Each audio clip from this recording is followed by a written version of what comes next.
puissiez-vous exprimer la présence du Seigneur ressuscité et sa bénédiction ce matin.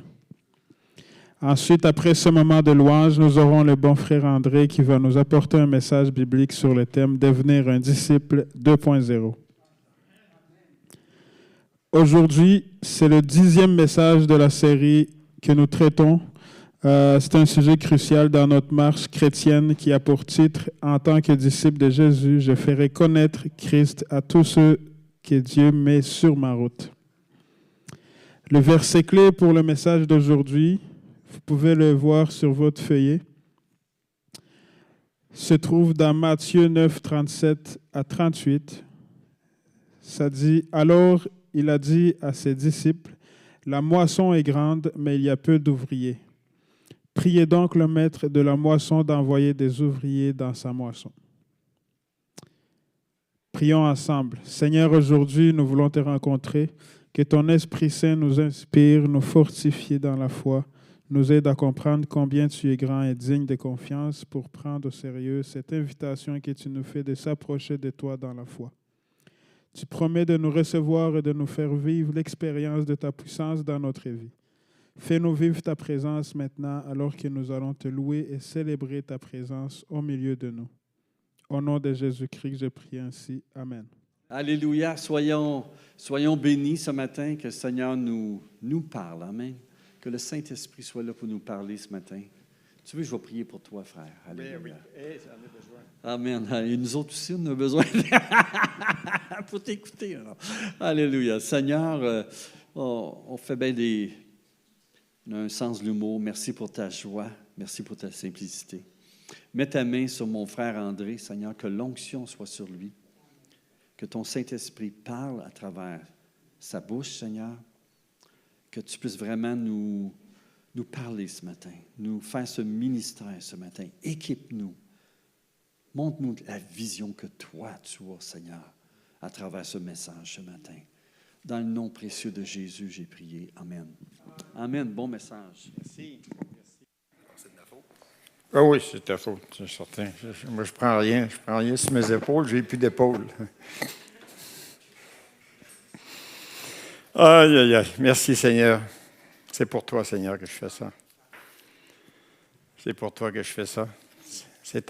Vous pensez que c'est facile, mais c'est un combat. Hein? Tout le temps qu'on prépare ça, on veut être dans la direction du Seigneur, puis on veut s'abandonner, mais l'esprit, l'ego, l'esprit, notre esprit, notre corps ne veut pas toujours suivre où le Seigneur veut nous emmener. Mais j'y confie ça complètement. Merci, Seigneur. Alors, le titre, on est toujours dans Disciple 2.0. Je ferai connaître Christ à tous ceux que Dieu met sur ma route.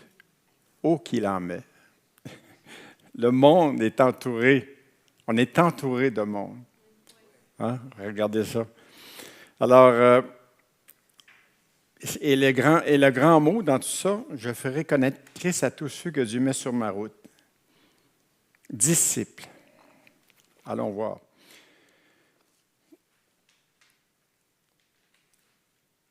Allons voir ce qu'on a lu tout à l'heure. Dans Matthieu 10.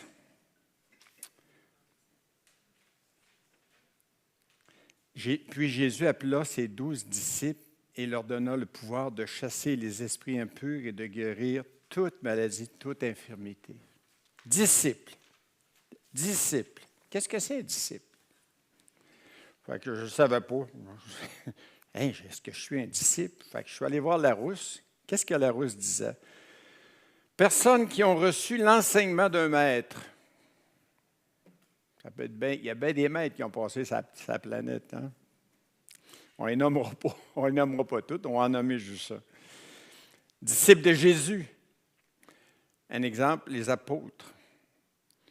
Nous l'avons reçu comme Sauveur et Seigneur.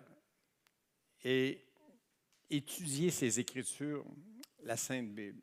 Alors, est-ce que les apôtres ont fait ça? Oui. Ils l'ont vécu. Ils ont vécu la parole. Ils l'ont vécu avec Jésus. Et ils ont été en fait les élèves de Jésus, les premiers disciples. Et puis, ils avaient une mission. Ils avaient une mission. Ils devaient suivre la route que le Seigneur avait tracée pour eux. On va aller plus loin tout à l'heure. Alors, comme toujours, un chant. Seigneur, j'ai besoin de toi. Chaque instant, tout moment, Jésus, j'ai besoin de toi. Je ne pourrais rien faire sans toi. La dernière phrase. Je ne pourrais rien faire sans toi. On a été choisis. On a été choisis, hein, vous le savez, on a été choisis par Dieu pour accomplir une mission, le faire connaître. Est-ce que c'est ça qu'on fait? C'est notre mission. Ils ont dit de s'y préparer. Il faut se préparer à tout ça. Il faut se préparer à tout ça. Excusez, là. Je vais me démêler dans mes feuilles. Ça va être correct.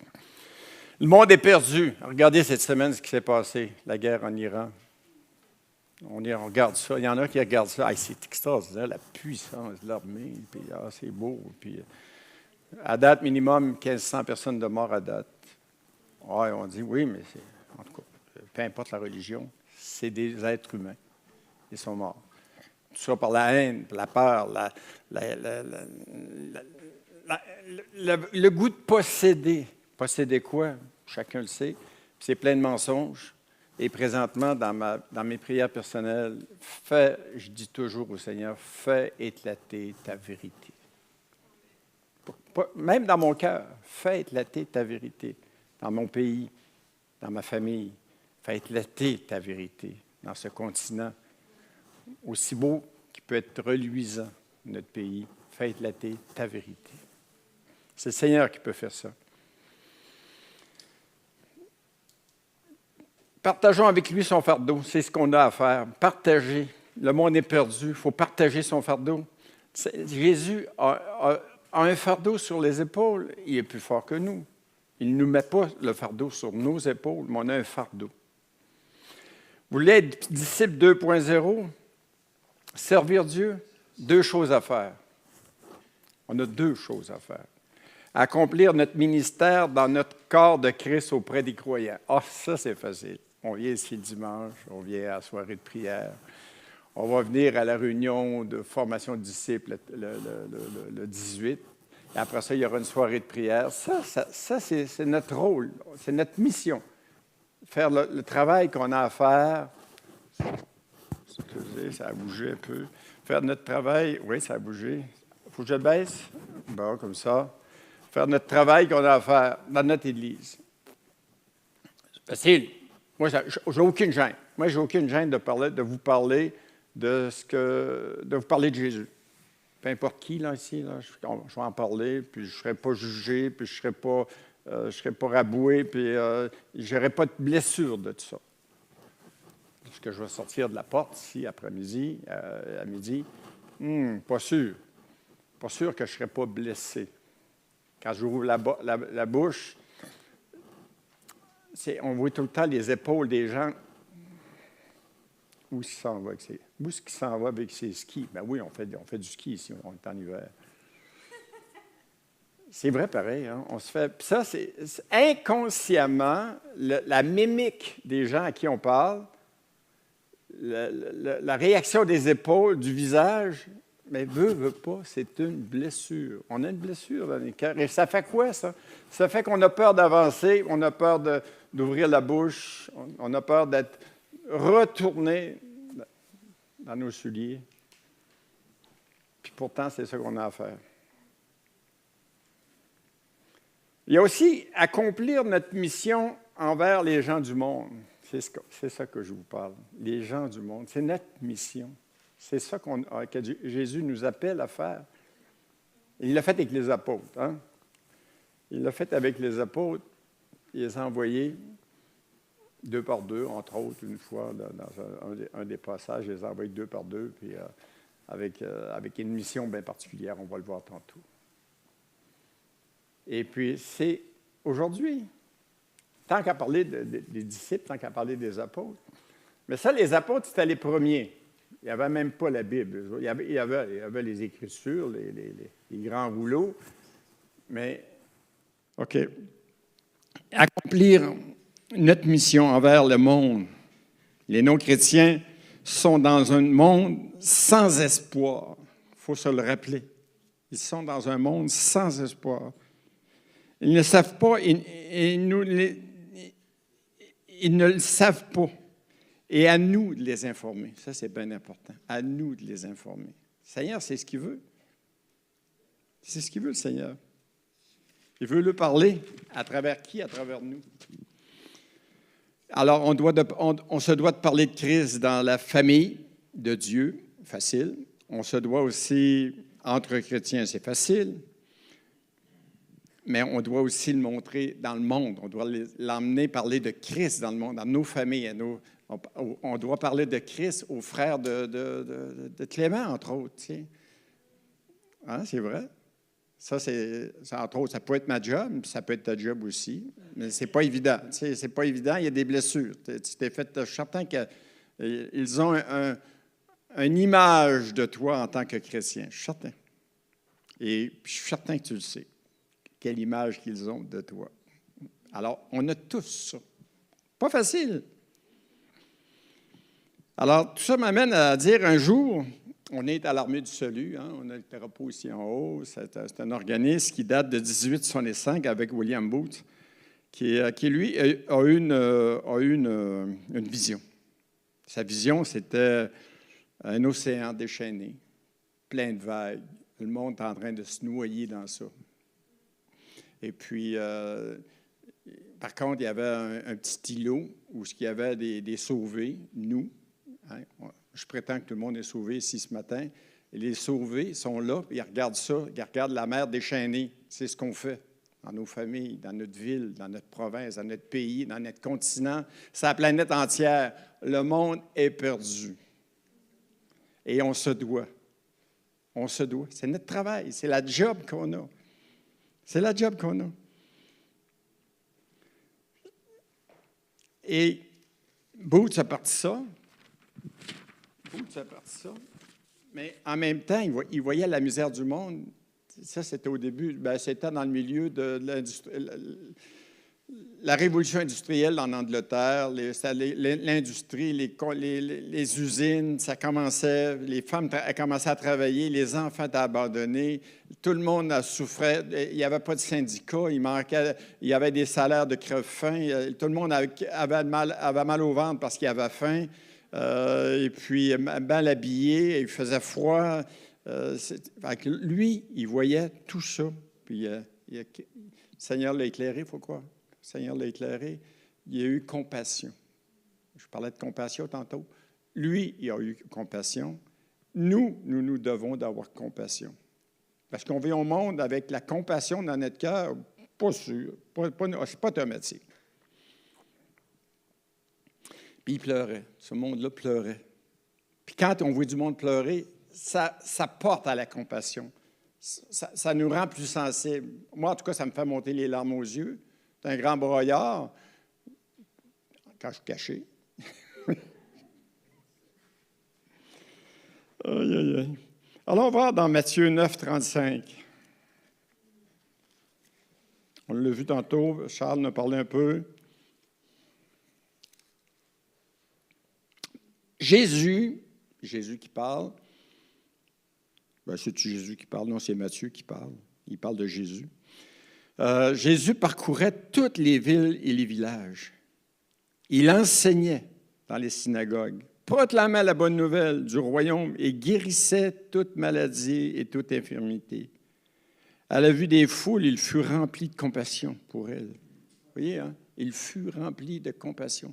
Il faisait déjà le travail. Lui, il faisait le travail. Les apôtres n'avaient pas commencé. Les apôtres le suivaient. Puis eux autres, ils voyaient le chef d'État qui s'en venait. Puis lui, là, aux prochaines élections, c'est lui qui passerait, je suis certain. Mais c'est pas ça qu'il voulait, le Seigneur. Il était ému de compassion. Beaucoup de monde avait des maladies, des infirmités. Et à la vue des foules, il fut rempli de compassion. Fut rempli de compassion. Abattu comme des brebis. Une brebis, hein, j'en ai jamais élevé. Des fois, Rita me compte ça. Chez eux, il y avait des moutons. Puis, c'était sensible, c'était fragile. D'ailleurs, un jour, si vous voulez avoir une belle façon de comment est-ce qu'un mouton peut parler, vous demanderez à Rita, elle l'imite très bien. Elle imite très bien ça.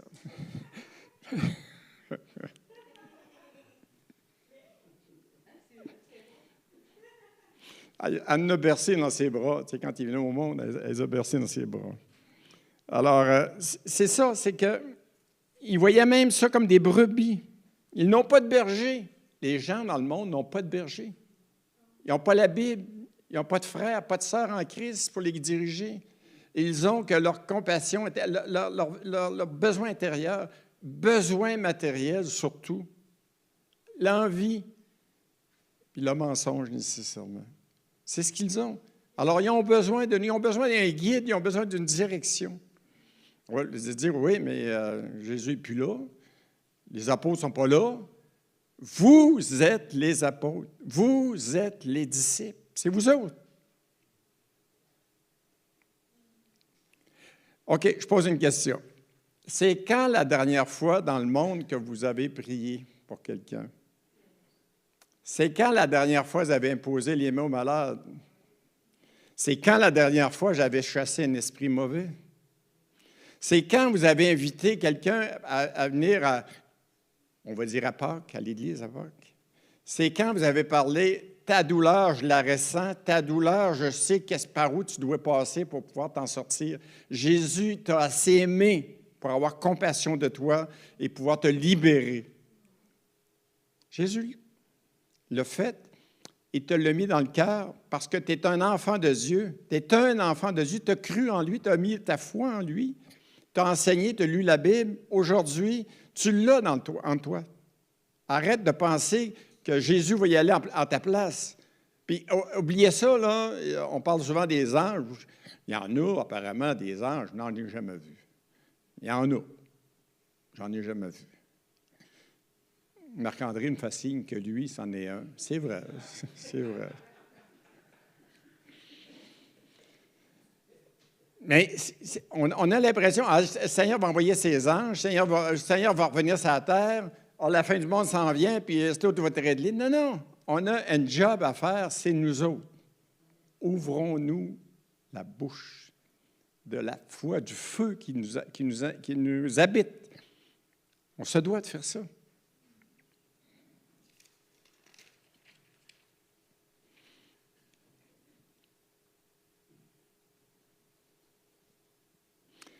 Cette mission vient de Jésus. Voici 3 aspects importants de cette mission. Point numéro 1. Ce qu'elle est, cette mission. La première, ce qu'elle est, la première, numéro 1, sauver un monde perdu. Jean 3, 17, hein, vous savez, on entend souvent parler, moi, là, Jean 3, 16, j'aime ça. Dieu a tellement aimé le monde qu'il a envoyé son Fils unique afin que quiconque croit en lui ne périsse point, mais ait la vie éternelle. C'est vrai. Après ça, 17. Qu'est-ce qu'il dit, 17? Moi, c'est 17 qui me touche. Dieu n'a pas envoyé son Fils dans le monde pour qu'il juge le monde. Le monde qui est pécheur a peur d'être jugé. Jésus ne le jugera pas. Il ne veut pas le juger. Il n'a pas envoyé son Fils dans le monde pour le juger, mais pour que le monde soit sauvé par lui, par Jésus. Mais Jésus, es-tu là? Non, Jésus habite en toi. Alors, qui doit aller sauver le monde? C'est toi. C'est toi. Sauver de quoi? Du péché. De ses conséquences. Moi, je dis péché, tu sais, on voit ça grave, on voit ça noir, on voit ça écœurant, tu sais. Mais qu'est-ce qui me fait le plus peur? C'est les conséquences du péché. C'est quoi les conséquences du péché? Oui, entre autres. Entre autres, la conséquence à long terme. Mais les conséquences du péché,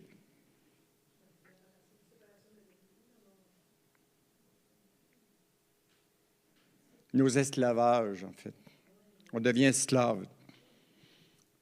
Du mensonge, on devient accro au mensonge.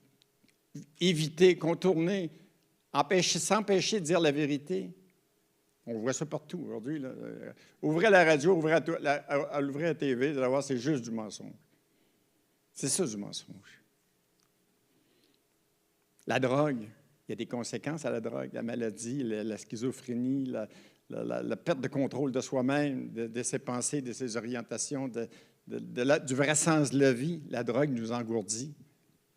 On dit la drogue, la boisson aussi, remarquez.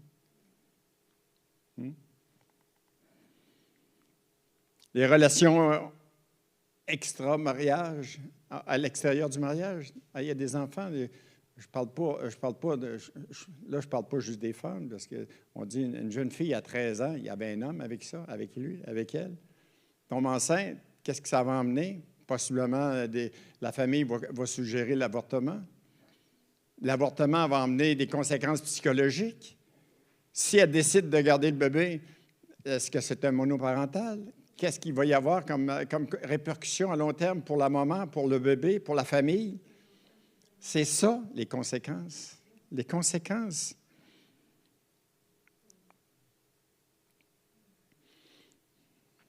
C'est un début de la vie sans équilibre, tout désorganisé. Puis après ça, sans oublier les conséquences à long terme d'une société où ce que la consommation, l'envie, la posséder, d'être le plus fort, la meilleure armée.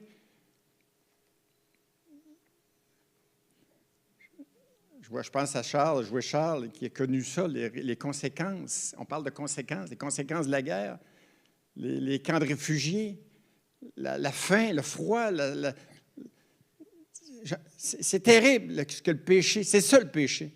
Le péché, c'est ça, et le péché, c'est des conséquences. Et ma sœur disait que c'était à la mort, c'est vrai, tout ça amène à la mort. Sauf que la foi en Jésus-Christ, le témoignage qu'on peut emmener, ce qu'on peut faire la différence. Dieu a tellement aimé le monde. Il a donné son Fils, mais tantôt, on l'a dit quoi? Il ne veut pas le juger. Malgré ces difficultés-là, il est assez grand, son sang avait coulé, sa mort, sa résurrection fait en sorte que malgré toutes ces fautes-là qu'on a entendues, le Seigneur est prêt à pardonner, à ouvrir le cœur et dire, je ne m'en rappelle plus de tes fautes, tu t'es tourné vers moi, tu deviens enfant de Dieu et tu marches. Et c'est une fête au ciel. Ça devient une fête au ciel.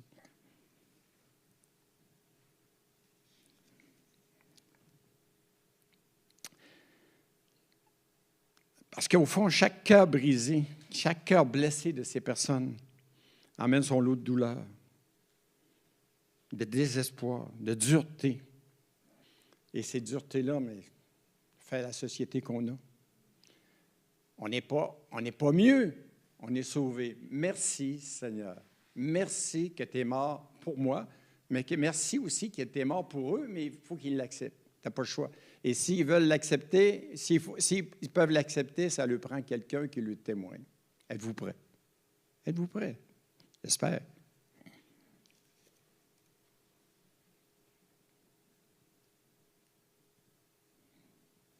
La croix de Jésus. C'est la seule chose qui peut servir.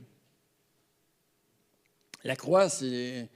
Je juge personne, là, mais la croix, ce n'est pas un pendentif. La croix, c'est un sacrifice. Jésus est mort sur la croix. Oui, c'est bon de l'avoir au cou, de l'exprimer, mais il reste qu'il faut l'avoir dans son cœur, tatoué sur le cœur. La croix, c'est un sacrifice par amour, mort, verser son sang, ressuscité. C'est ça la croix. C'est ça la croix. C'est le seul moyen d'être libéré du péché et de ses conséquences.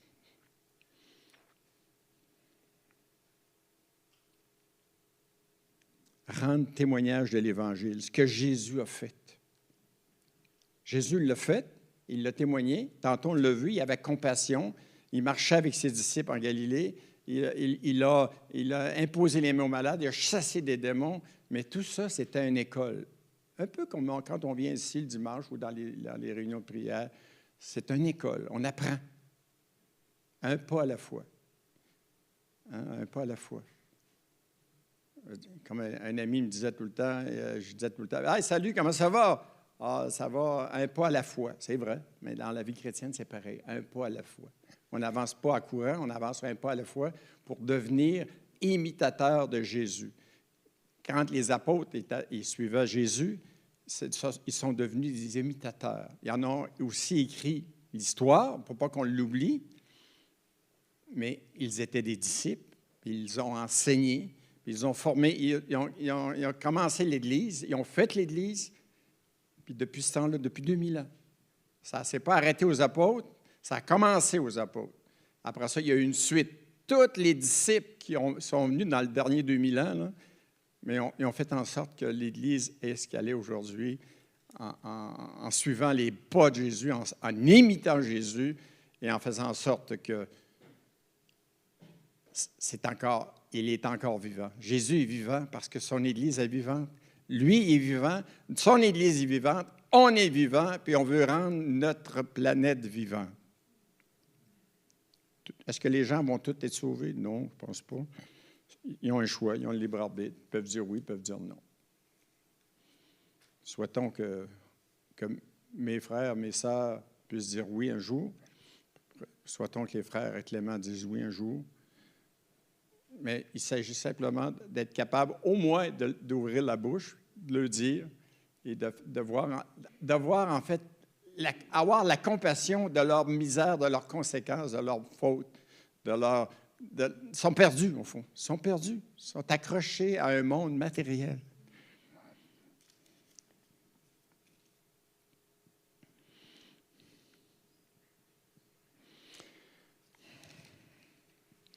Il faut que nous soyons des outils, ces outils, les outils de Jésus. Parce qu'au fond, on se doit d'être des imitateurs, comme je disais tout à l'heure, mais le Seigneur a des outils, sa croix, son sang, son amour, sa résurrection, mais on est ses outils pour faire connaître tout ça. On est ses outils. Parce que l'Évangile apporte le pardon. La foi en Jésus apporte le pardon, la paix, l'amour, la guérison, la libération. À qui? À qui? À qui l'Évangile apporte ça? À ma famille, à mes amis, à mes collègues, à mes voisins, à ma ville, à mon pays, à toute femme, à tout enfant, à tout homme, au monde entier, à toute race, à toute langue, à toute couleur. Ça n'a pas de limite.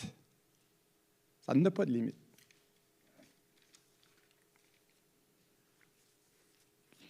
Deuxième point, notre motivation, la compassion de Christ. Ce qu'il est, sauver un monde perdu.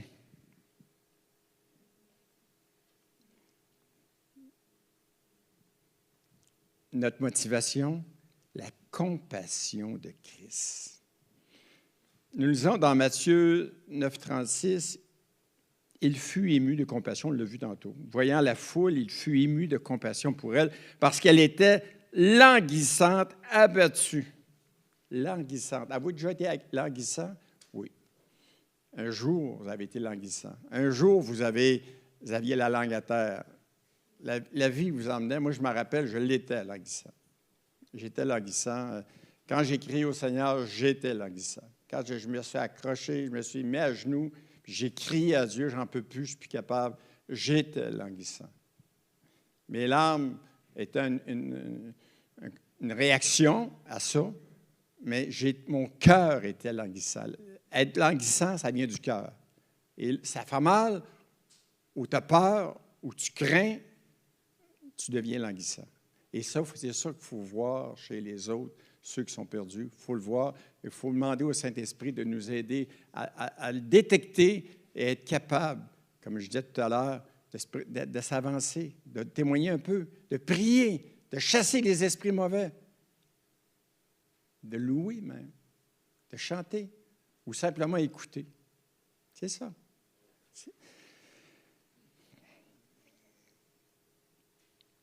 Seigneur, aide-moi, donne-moi de voir les gens, de voir le monde qui m'entoure avec tes yeux à toi, qui voit au-delà des apparences, mais qui voit au fond des cœurs. Seigneur, c'est ça. C'est ça qu'on a besoin, de voir au fond des cœurs. Si je regarde ça en écoutant une game de hockey, je ne verrai pas grand-chose. Je vais avoir des coups de coude, je vais avoir des coups d'épaule, je vais avoir des coups de bâton. Pour avoir la compassion du monde, il faut être dans le monde. Il faut aller vers le monde. Il faut être à l'écoute du monde. Je ne dis pas qu'on ne regardez pas des games de hockey. Non, c'est toujours le fun, c'est un loisir.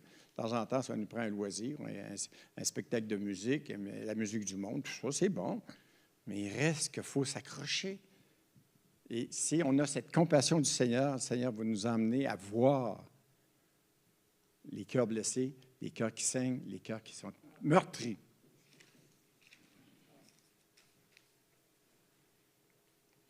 Je en parlais tout à l'heure, je parlais de Rita avec son imitation parfaite, mais Jésus voyait ça dans le passage. Il voyait les gens comme des brebis languissantes, des brebis apeurées, des brebis abattues. Tu sais, une brebis, quand il n'y a pas de berger, c'est ce qui arrive. Le berger est là, lui, pour sécuriser, l'emmener dans un bon pré où il y a de la bonne herbe fraîche, il y a de l'eau, il y a un cours d'eau qui passe. La brebis va boire ça. Et puis, mais par contre, si le berger ne fait pas sa job, la brebis est laissée à elle-même. Et là, elle a soif. Là, elle a peur. Les loups, les coyotes rôdent et la crainte. Qu'est-ce qui se passe avec une brebis? Avez-vous déjà vu un reportage sur ça? Qu'est-ce qui se passe avec une brebis apeurée? Elle s'écrase. Elle s'écrase, et puis quand elle bouge, elle écrase, elle est paralysée par la peur, et c'est ce qui fait qu'elle devient une proie facile pour son prédateur. Alors que s'il y a un berger, il va défendre, il va protéger, il va avoir son chien, puis il va pouvoir à ce moment-là l'emmener à bon port, autrement dit. On est le berger. On est ces bergers-là. Le berger, la brebis a peur. Alors, la brebis est dans un monde perdu et on se doit de jouer le rôle du berger, diriger. Je ne sais pas si vous le voyez de même. Ça a-tu du sens? Oui, ça a du sens.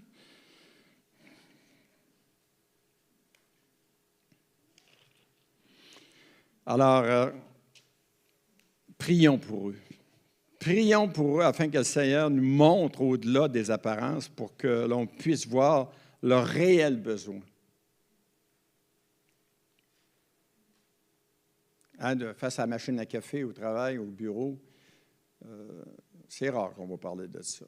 On va parler de la partie de la veille, on va parler de l'émission de la veille, on va parler des nouvelles de la veille, on va parler de ce qui se passe dans le monde, on va parler on va parler rarement de nos problèmes, on les garde pour nous autres mêmes, mais nos problèmes sont pesants. Nos problèmes sont pesants. On les garde pour soi-même. Pris de compassion, comme dans la parole du bon Samaritain. Hein? Rappelez-vous, dans la parole ou la parabole, comment est-ce qu'on dit ça? C'est parabole, la parabole du bon Samaritain. Luc 33, 34. Mais un Samaritain qui voyageait fut pris de compassion lorsqu'il le vit. Hein, rappelez-vous, il marchait, puis il avait été attaqué, puis il était blessé, puis il saignait, puis pris de compassion. Autrement dit, au lieu de passer à côté, comme dans le passage, il y en a qui sont passés à côté, ils ont même changé de trottoir, ils ont traversé la rue pour ne pas passer à côté de lui, pour avoir à intervenir. Et alors, non, pris de compassion, c'est ça.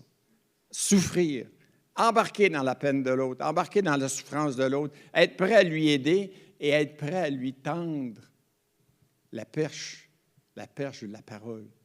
Seigneur peut faire une différence. S'il change, s'il transforme son cœur, s'il accepte Jésus-Christ comme sauveur et Seigneur, tout ça va faire une différence.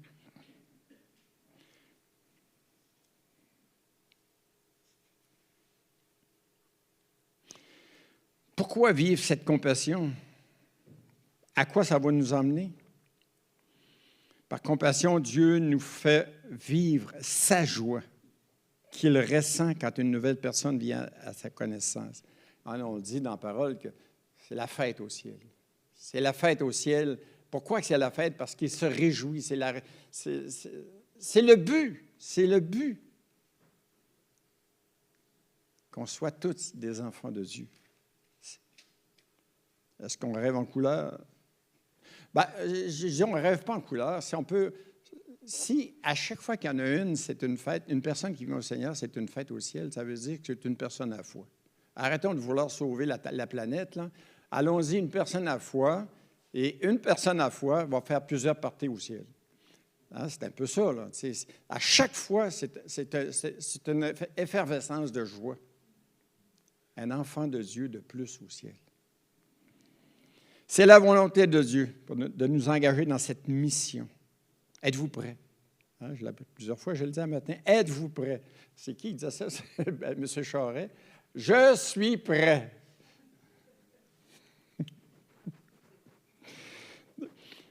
De mettre le monde des enfants spirituels. De mettre au monde des enfants spirituels. Goûter à l'Évangile libérateur de Jésus-Christ. Notre troisième point, l'urgence qu'il y a pour nous de s'y impliquer. L'urgence qu'il y a pour nous de s'y impliquer. Le monde est sous le jugement de Dieu. Il y a une pénurie d'ouvriers. Regardez ça, là. Québec, ville de Québec, autour, tout ça, là, on va de la banlieue, là, 600 000 personnes. Vite de même, là, 25, 30 personnes le matin. Mais vous êtes des ouvriers. Vous êtes des ouvriers. Oui, moi, il n'y en a pas beaucoup. Mais un à la fois. Un à la fois. Une bouche à la fois qui rouvre. Un cœur qui est plein de compassion qui rouvre. Il y a 25 personnes, il y a 25 cœurs de compassion normalement. Ça devrait être ça. Il y a une pénurie d'ouvriers.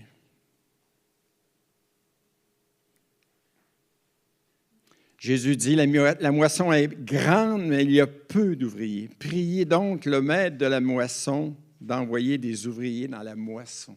La moisson, c'est ce monde-là. C'est ce monde-là qui ne connaissent pas Jésus. Ils sont prêts.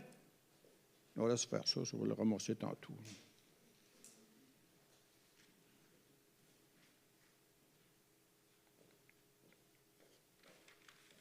La moisson est grande, il y a donc beaucoup d'ouvrages qui nous attendent. Êtes-vous prêts?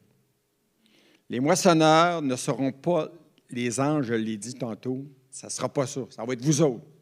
Et si vous n'y allez pas, si on n'y va pas, si je ne vais pas, il n'y aura pas de récolte. À nous de se mettre au travail. Le monde est dans une perdition jusqu'au cou, pour ne pas dire d'autre chose. À nous d'y voir avec l'aide de Dieu, son esprit qui vit en nous, n'attend que nous pour que nous nous impliquions. Viens renouveler ta compassion et viens recevoir mon amour, dit le Seigneur. Viens recevoir mon amour.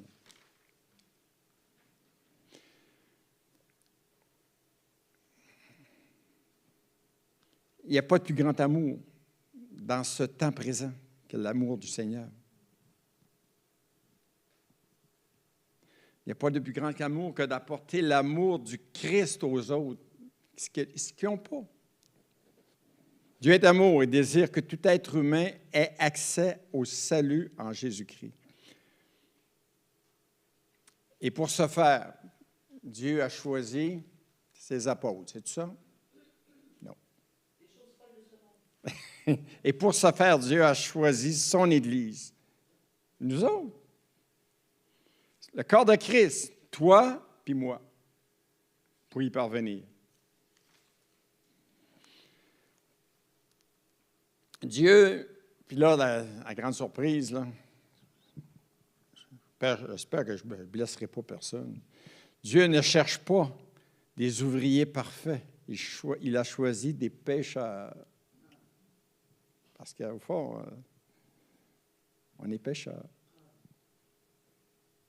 Des hommes du peuple, des gens imparfaits, des gens ordinaires, comme les 12 apôtres. Parce que les 12 apôtres, là, je ne vais pas vous faire de peine, là, ils sont morts. Ils ne sont plus là. Ils ne sont plus là. Puis vous autres aussi, ça va vous arriver. Sauf qu'eux autres, avant que ça leur arrive, ils ont annoncé Jésus-Christ. Ils en ont parlé, ils ont témoigné, ils ont évangélisé.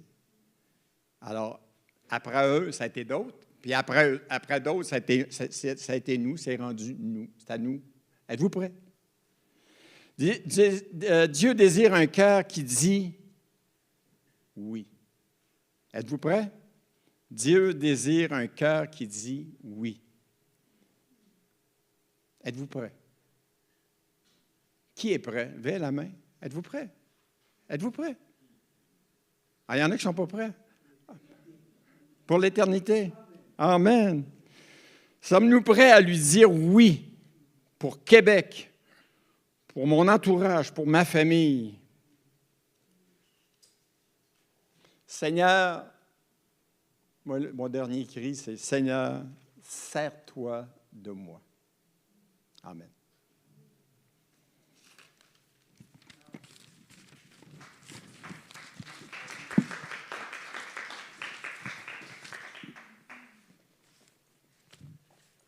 Merci, mon frère.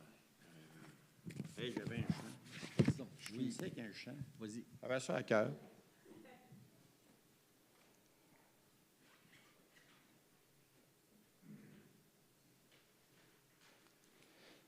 En fait, j'ai plus l'heure. Jésus, je te remercie. Jésus, aujourd'hui, Jésus, je te remercie. Jésus pour la vie. Toi, mon libérateur, toi, en toi, j'ai le bonheur. Jésus, je te remercie. Oui, aujourd'hui, Jésus, je te remercie pour la vie. Et conclusion, la seule condition pour réussir la mission, Dieu désire un cœur qui dit oui. Amen? Un cœur qui dit oui. Mais comme vous savez ce que j'aime, c'est que là, on parle de Pâques. L'occasion, elle est là. Tout ce que Dieu nous demande, Jésus a ouvert le chemin pour nous. Il nous a demandé de devenir chrétiens. Bien, il est mort à la croix pour qu'on puisse le devenir. Il a demandé de porter sa croix. Il a porté notre croix pour nous. Amen. Et là, le Seigneur dit, es-tu prêt? Maintenant, prends l'occasion qui est là devant toi. Là, en cette période de Pâques, l'occasion, elle est là, dans ma vie, dans notre vie, au Québec. Pour toute l'Église, l'occasion est là. Est-ce que nous allons mettre l'épaule à la roue? Amen. L'épaule à la roue. L'épaule à la roue. Vous savez, l'Église n'est pas parfaite. On n'est pas parfait. Mais une chose qu'on sait, par exemple, c'est quand on est réunis en son nom, Jésus est là. Amen. Jésus est là. Et il est avec nous. Parce qu'il y a une parole dans les Actes des Apôtres, je pense que c'est l'Évangile de Marc. Ils allèrent annoncer la parole par tout le monde et le Seigneur travaillait avec eux, confirmait le message par des signes, des prodiges. Dieu veut faire son œuvre.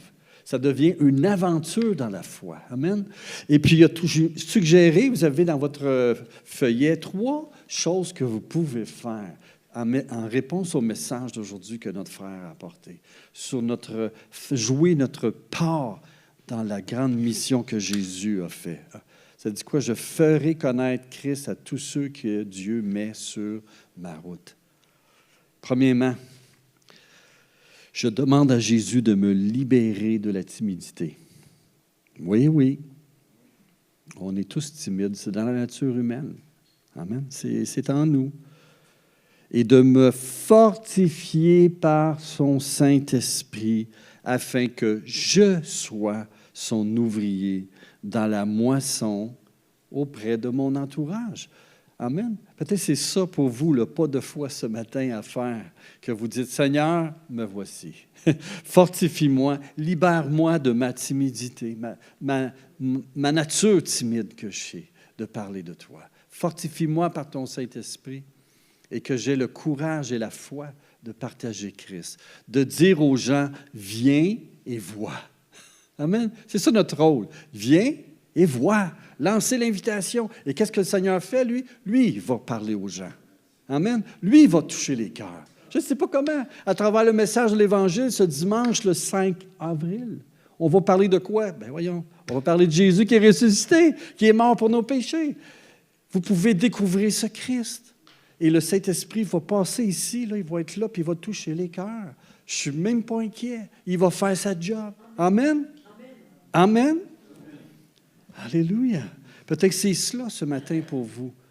Lorsque vous êtes, Dieu a préparé le chemin, la fête de Pâques elle arrive, les gens sont au courant autour de vous, et vous êtes là, lorsque vous êtes avec les gens qui vous entourent. Seigneur, libère-moi de ma timidité. Viens me fortifier par le Saint-Esprit. J'ai le courage de dire à quelqu'un qui est mon voisin, celui qui travaille avec moi, celui que tu mets sur ma route au centre d'achat, viens et vois. Peut-être que pour vous également, c'est le temps de prier Dieu pour les membres de votre réseau. Vous savez, le voisin chez vous ou le membre de votre famille qui n'est pas chrétien, moi, je n'ai aucune occasion. Je ne peux pas l'évangéliser. Mais par contre, qui a placé là? C'est vous. Donc, priez pour eux. Priez pour votre réseau pour qu'ils soient sauvés à cette journée de Pâques. Et plus que ça, que vous puissiez les inviter à cette journée de la Pâques à venir à l'Église. Si ce n'est pas ici, frère, ça peut être à une autre Église. Parce que des fois, les membres de nos familles, des fois, ne sont pas dans notre quartier à nous. Des fois, ils sont dans une autre ville. Bien, tu dis, bien, va à l'Église dans ta ville. Faites-leur penser. Amen. Ce n'est pas limité à notre Église, là, c'est toute l'Église universelle. Et troisièmement, peut-être vous vous dites, bien, Serge, j'aurais besoin d'outils. Bien, justement, mercredi, le 18 mars, faire la différence. Je vais prendre part à cette formation. Soyez ici, puis on va vous aider, on va vous outiller du mieux qu'on peut. Ce n'est pas parfait, mais le Seigneur va vous bénir en venant à cette formation. Amen. Prions ensemble. Alléluia. Seigneur, on vient dans ta présence. Toi, tu as compassion des gens. Tu as eu compassion de nous, alors que nous, on n'avait peut-être même pas compassion. Mais toi, tu as eu compassion de nous. Tu nous as appelés à toi. Tu as envoyé ton message vers nous et tu nous as préparé le chemin, qu'on vienne à toi et qu'on te joigne et qu'on devienne des disciples de Jésus et qu'on puisse te servir dans ton Église. Merci pour ce grand privilège. Mais Seigneur, en même temps, tu veux nous utiliser, nous, maintenant, comme étant une lumière dans le monde, comme étant des personnes qui vont guider les gens vers toi et vers ton Église, Seigneur. Je te demande, Seigneur, de nous oindre de ton Saint-Esprit dans cette période de Pâques, Seigneur, qui ça s'en vient très bientôt. Seigneur, à partir d'aujourd'hui, Seigneur, il y a des gens que tu vas mettre autour de nous ou qui sont déjà là. Je te demande de nous ouvrir les yeux, de permettre des situations où on va pouvoir étendre cette invitation. Ouvre les portes, Seigneur. Ouvre les portes. Une conversation, un pas de foi qu'on va initier, ou c'est peut-être quelque chose qui va arriver, qui va tomber comme un cheveu sur la soupe sur le moment, Seigneur. Je te prie à partir d'aujourd'hui, dans les prochaines semaines, jusqu'à Pâques, Seigneur, que tu nous utilises, Seigneur. Ouvre le chemin. Aide-nous à vaincre notre timidité. Le seul moyen, c'est que tu nous remplisses de foi et de courage. Viens nous remplir d'assurance de ton Saint-Esprit. Malgré notre faiblesse, soutiens-nous, Seigneur. On ne veut pas s'appuyer sur nos forces, on veut s'appuyer sur ton esprit. Et surprends-nous, Seigneur. Alléluia. Manifeste ta puissance au nom de Jésus. Amen.